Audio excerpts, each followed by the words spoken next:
We're in it now. We're in it to win it. Because what we're doing today is the 11 movies from the 1980s that are overrated, suck, and shouldn't be as popular as they are. Oh, you're not going to like this one, I can bet your bottom dollar. So, fasten your lap belts, tighten your chin strap, and we'll see how this goes. All right, so number 1. Actually, number 11. I do that wrong every time. Number 11, I am choosing The Goonies, 1985. Oh, but that's such a good movie. The Goonies is just such a feel-good. That thing has more plot holes in it and things that just make no sense whatsoever, okay? And first of all, let's start off with the fact that what is the premise, okay? Everybody, all these little kids, these little 13, 14, 12-year-olds, whatever the heck they are, all their parents are embroiled in this foreclosure situation because the country club wants to expand or add on or build another course or some crap like that. My understanding of foreclosures is that it's between the bank and the mortgage holder, you know, the people that have gotten the mortgage with the lender. And you can't really be compelled to foreclose on a house if you don't want to leave by a private entity like a golf course. That just seems like a completely stupid thing. Now, you could go extrapolate some things whereby, the bank is in bed with the golf course people because they play there on the weekends. And that one dude that drives the convertible Mustang is, his dad is, making this whole deal. Whatever, okay? The point is, they go up in this attic of the main Goonie kid's house. Sean Astin, I guess is his name. And they go up there, and why they're up there, I don't know, but they're looking around, and what do they find? Not concealed, not hidden behind a painting or anything, but a map, like already encased in glass that someone had obviously just hung on a wall at some point, and they're like, oh, look at this, and look at the doubloon that I found and all this. It makes no sense whatsoever, right? So the story goes that it's the 1600s, and the British are for some reason in Oregon, okay? Maybe the Spanish are there. The British are not in Oregon in the 1600s.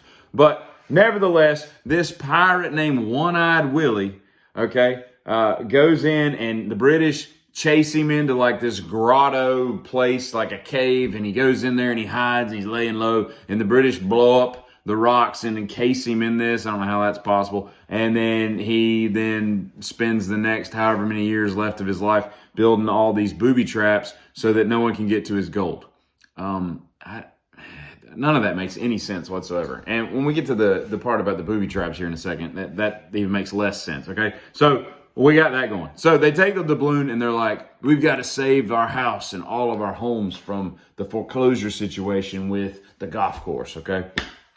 And so they take to their bikes, they ride out to this restaurant where the Fratellis are now hiding out, and they hold up the doubloon, and it, for some reason, shows like this big rock formation on the beach, this restaurant that clearly wasn't there in the 1600s, and then like a lighthouse that obviously wasn't also there in the 1600s. And those three things line up, so somehow that lets us know that the entrance to the cave is near the restaurant. So they start looking around, and all this crap goes on. And so they go out down in the basement of the restaurant. And this is where it starts to get really, really dumb because, you got the one part where they're doing the wishing well part. And then you got another part where the basement of the structure of the restaurant leads to all these series of caves and everything to where the lost golden ship is. And it's like someone had to make this stuff. Like, you don't do underground utilities into a business, into even a wishing well without knowing, hey, there's a labyrinth of caves down here, and a lot of people have hoisted up rocks and run a bunch of rope, and it seems like there's booby traps down here. I mean, it just makes no sense. It makes no sense. And everybody's watching this movie like, this is just the greatest. I want to be a Goonie. You want to be a Goonie. You want to be a loser is what you want to be, okay? That's just dumb. And then at one point, like 8,000 bats fly out. Have we not learned anything about guano? Okay, what the spores from guano, okay, bat dung, okay, due to the human, and I think cats and dogs too, but the human lung. That's not a survivable incident, okay? So that wasn't even considered. They're down there just breathing in all this crap and whatnot. So they finally go through all these booby traps, okay? And some of them, like I know there's a series of them, and I'm guessing they stole this from the Indiana Jones, the first one, and all that big rock rolling down the whatever, because that was a cool scene when I first saw it. But this has got, it's hard to see a rock and get its density, but the rocks that they have suspended with rope, I might add, rope, the tensile strength of rope built in the 1600s. What is that? Like, like hair, human hair? Like, what's it gonna hold? And over 400 years, it's gonna break down. Okay, so they've got these rocks that are like the size of, Buicks being suspended by a 400-year-old rope. And they're just, and there's not just one of them. There's like 3 or 4 of them, right? That's the first implausibility in this booby trap shenanigans, okay? How many years did it take to do this? And, what do we do? What is the rocket? What's the rope attached to in the ceiling? Is there a pulley that we've somehow festooned into the ceiling? I don't get that part either. Then you get to the organ part, right? And they're playing the organ, and if you hit a wrong note, the floor disappears and falls into this like crevasse of nothingness. And so they hit a couple wrong notes, and then they shoot it from the bottom looking up, right? And when you look up, it's this organ suspended on a rock with all these like pieces. It looks like a Simon board, right? Or like, something like that. And as they're going across, and it gets to the point where like, gravity starts to take place, and physics-wise, what is holding the organ up? And how did One-Eyed Willie know how to make an organ out of bones? And how do you hollow out a bone to begin with that makes a musical note? Like, it was just stupid, right? And then, and get this. If you know anything about music, like they're hitting chords, those are like single note lines that are written on the back of the map, right? Because it makes you wonder too, like, why would the music that allows you to pass that booby trap be, written in staff perfectly on the back of the map? So it just, how would they know that? Like that I don't know. I guess that's a One-Eyed Willie map, and that's how you couldn't remember. Normally pirates don't play the piano, but I guess in this case, maybe they had one on board to kind of, keep things going, to kind of ward off scurvy. A little bit of citrus fruit and piano playing does the heart good and whatnot. But yeah, and then you got these multiple water slides that lead you down to the grotto where the big ship sitting down there, right? That somehow takes off.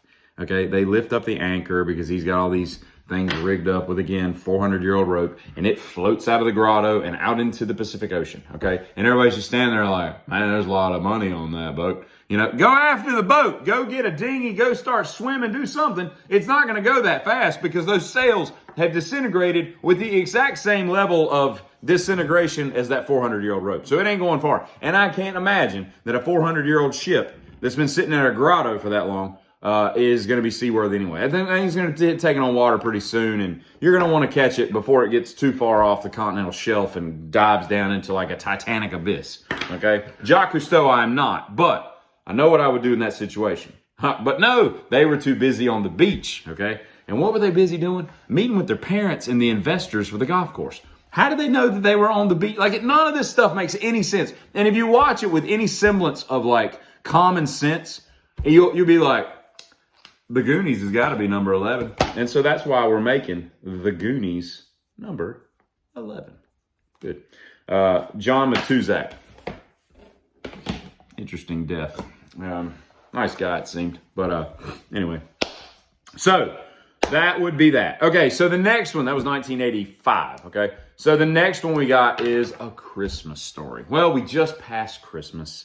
And here we are talking about A Christmas Story, everybody's favorite Christmas comedy. The problem with this comedy is it's one of those comedies that doesn't make me laugh, like, at all, okay? There's 3 things, okay? He's going to say fudge while his dad's changing the tire, okay? There's going to be this lamp that somehow gets the old man off, and then somebody sticks their wet tongue to a frozen pole. Like, there's just so many stupid scene gimmick things in there that aren't even remotely funny. It's stupid. Now, what I did not know until more recently was the narrator. I was like, who is this dude? I've never heard this guy before. That was actually the guy that wrote the article, the book, the stories, whatever the dumb movie was based on. Gene Shepard. That was actually him talking. very distinct voice. So it's kind of weird. It's kind of like when you listen to Mel Torme talk and you can hear like Bugs Bunny and all those characters he did. And you're like, oh, that's weird. Or Frank Oz, like at the beginning of the Blues Brothers, right? He's talking about that movie, or he's giving out his stuff, and you're gonna just hear Kermit in his voice, that kind of thing. Or what's the dude that does Family Guy? You can hear all his voices. Beavis and Butthead, same thing. Well, anyway, long story short, Gene Shepard's that way, because when you hear him talk, you're like, God, I'm back in a stupid Christmas Story. So that house that they used in that movie is in Cleveland, in the Tremont neighborhood, right? You can go there because it's a museum. And even though most of it was done on a set, it wasn't all shot in the house and everything. And I got to tell you that I don't know what I'd walk in there. I'd be like, yeah, there's the lamp I could see from the street. There's a staircase. Like, there's the bathroom where he put soap in his mouth. Like, what am I looking at? It's a stupid house. Like, the row houses is what it looks like to me. You could just go in down the street and say, hey, can I have $10 come walk through your house? Because they're charging me $15 down the street to look at the other one. And it's the same thing. It's just got a lamp in the front window. It's just kind of dumb. And get this, right? So it's a 3-story house, and you can stay there for the night, or you can stay next door at like the Rumpus, Bumpus, Crumpus, whatever the kids that live next door were. So you can stay at either one. The neighbor's house is like $195 a night.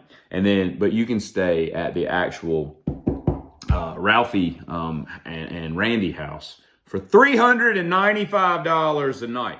And what the best part about it is their website. It says included in that is a free tour of the house. You don't say, because I'm going to be scratching my balls drinking orange juice at 4 a.m. I'll take a tour of the whole place. I've got to run to the place for $395. Don't tell me I'm not getting a free tour. Of course I'm getting a free tour.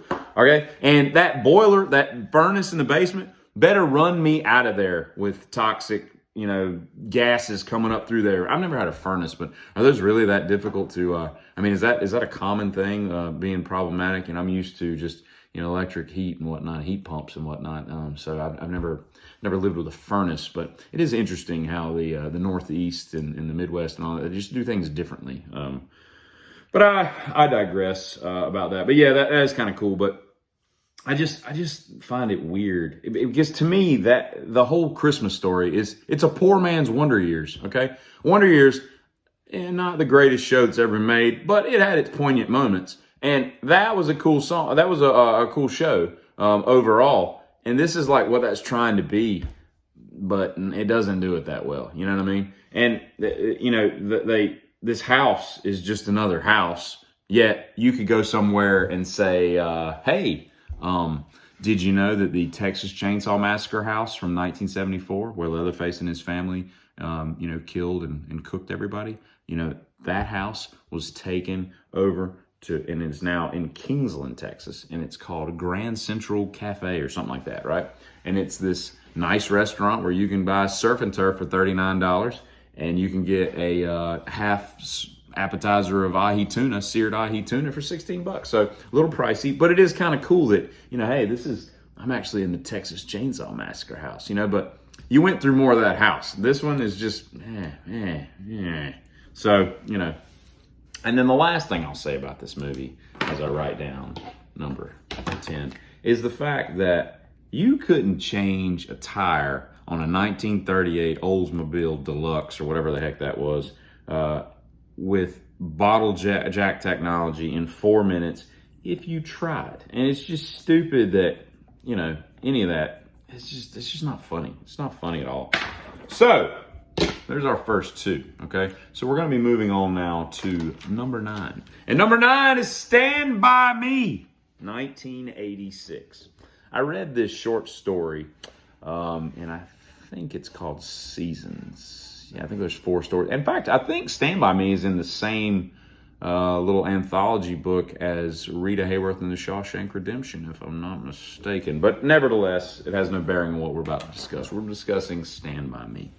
A 1959 thing where a bunch of kids, these 4 boys, 12 years old, whatever, go to find a dead body of Ray Brower, who was recently hit by a train.